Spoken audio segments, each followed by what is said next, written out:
బాటిల్లో నీళ్ళు ఉన్నాయనుకోండి, అందులో వేరే నూనె పోయగలుగుతావా? పోసేవనుకో ఏం చేస్తుంది? నూనె ఎప్పుడు పైనే ఉంటుంది, కానీ ఆ నూనె కిందకి వెళ్ళదు. ఆల్రెడీ నూనె ఉన్నదనుకోండి, అందులో నీళ్లు పోస్తే ఏమవుతుంది? నూనె పొరలు పోయి కిందకి నీళ్లు మిగులుతాయి.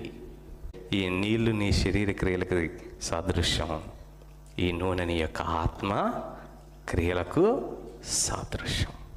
ఇప్పుడు ఏం చేయాలి?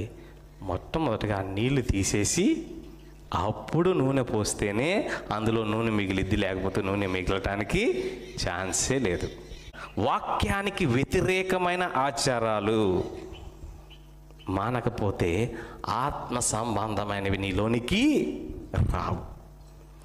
ఈ వాక్యానుసారమైనది ఎంత పోతున్నా కానీ మిగలట్లా. వారం వారం వస్తున్నాం, వారం మధ్యలో వింటున్నాం, మళ్ళీ సాటర్డే వింటున్నాం, మళ్ళీ జూమ్లో వింటున్నాం, మళ్ళీ యూట్యూబ్లో వింటున్నాం, అన్నిటిలో వింటున్నాం, బతుకు మాత్రం పాతదే ఉంది.